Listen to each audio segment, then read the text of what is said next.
قرآن عظیم میں رب قدیر نے ارشاد فرمایا انما یخشی اللہ من عبادہ العلماء، بے شک اللہ کے بندوں میں اللہ سے سچی خشیت جن کے دلوں میں ہوتی ہے وہ علماء کرام کی مقدس جماعت ہے۔ سبحان اللہ۔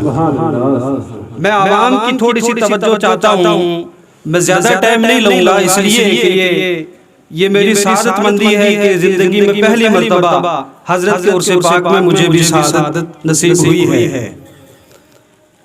آج علماء کو جن نظروں سے دیکھا جاتا ہے وہ اہل علم پر مخفی نہیں ہے۔ لوگ سوچتے ہیں کہ جس طریقے سے ایک مولوی ہے اس کی دو آنکھیں ہماری بھی دو آنکھیں، اس کی دو ٹانگ ہماری بھی دو ٹانگ، وہ بھی کھاتا ہم بھی کھاتے، وہ بھی شادی کرتا ہم بھی شادی کرتے۔ سماج میں بعض ایسے لوگ ہیں، اللہ ماشاءاللہ، میں سب کی بات نہیں کرتا، الحمدللہ کچھ تو ایسے ہیں کہ جو علماء سے بڑی محبت کرتے ہیں، لیکن میں ان سے کہنا چاہتا ہوں ذرا قرآن پڑھو اور قرآن کی اس آیت کو پڑھو۔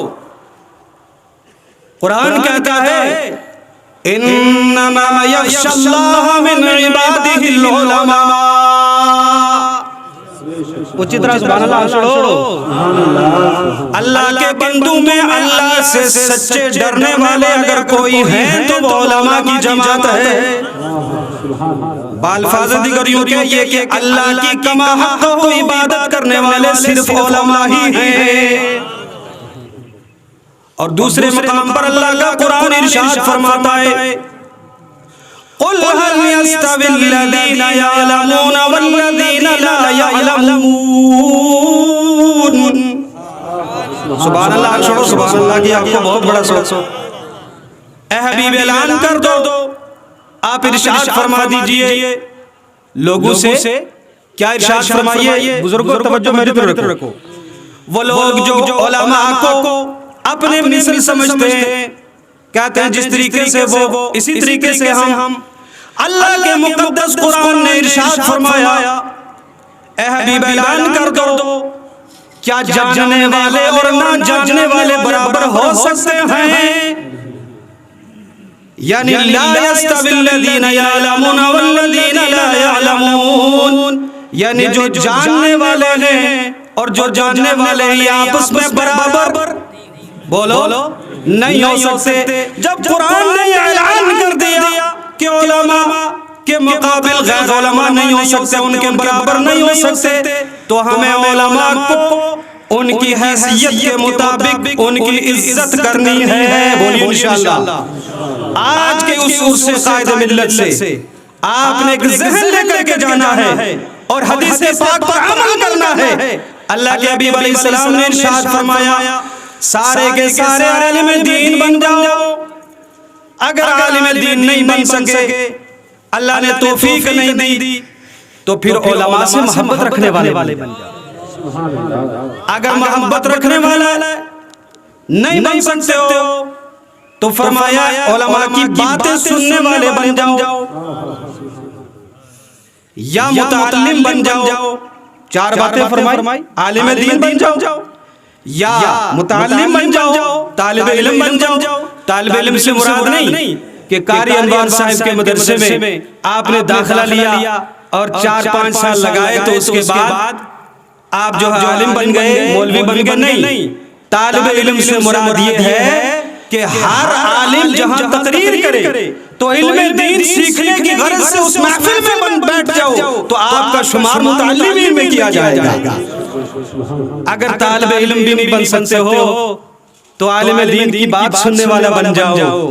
اگر یہ بھی نہیں ہو سکتا تو ان سے محبت کرنے والا بن جاؤ۔ 4 باتوں کا ذکر فرمایا میرے آقا نے، اور پھر فرمایا وَلَا تَكُنِ الْخَامِسِ، 5واں نہیں بننا، کیونکہ اگر 5واں بنو گے تو ہلاک کر دیا جاؤ۔ ہلاک کا مطلب کیا ہے کہ تم دنیا میں بظاہر تو اچھے رہو گے، لیکن جب قبر میں جاؤ گے تو تمہارا حشر بہت برا ہونے والا ہے۔ آج کوئی ایسا مقام نہیں ملتا کہ امام کے پیچھے نماز پڑھ کے 10 آدمی باہر کھڑے ہیں، اسی امام کے پیچھے اقتدیت بہذا الامام کہتے ہیں اور باہر نکل کر اسی امام کی مخالفت کرتے ہوئے نظر آتے ہیں۔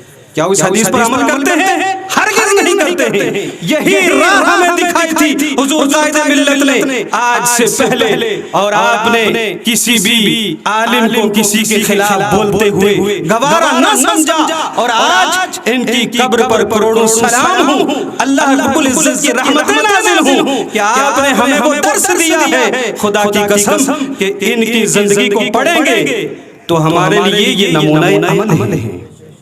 اور میں اپنی بات آخر میں کہہ کر گزر جانا چاہتا ہوں کہ ہمارے حضور قائد ملت علیہ الرحمت والرضوان جب دور طالب علمی میں ہم الجامعۃ القادریہ میں تھے، نہیں میرے 2 منٹ ہیں ابھی، میرے 2 سال ابھی باقی تھے، رابعہ جماعت میں ہم پڑھتے تھے، حضور قائد ملت الجامعۃ القادریہ تشریف لے گئے، سبحان اللہ، اور مجھے پوچھنے لگے تو مینو رجوری دا لگدا ہے کتھے رہندا ہے؟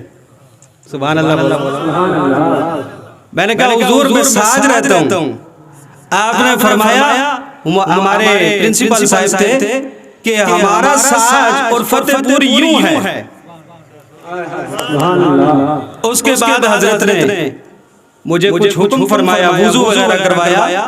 اس کے بعد جتنے بھی علماء تھے، اساتذہ کرام، علامہ صغیر احمد صاحب رضوی جو کھنپوری، جو ہمارے الحمدللہ محتمم بھی ہیں، استاد بھی ہیں، آپ کی فرمائش پر طلبہ جمع ہو گئے۔ کہا کہ آج حضرت کی تقریر ہم نے سننی ہے کیونکہ ہم نے سنا ہے کہ کشمیر سے ایک ایسے عالم دین آئے ہیں جن کو شیر کشمیر کا لقب ملا۔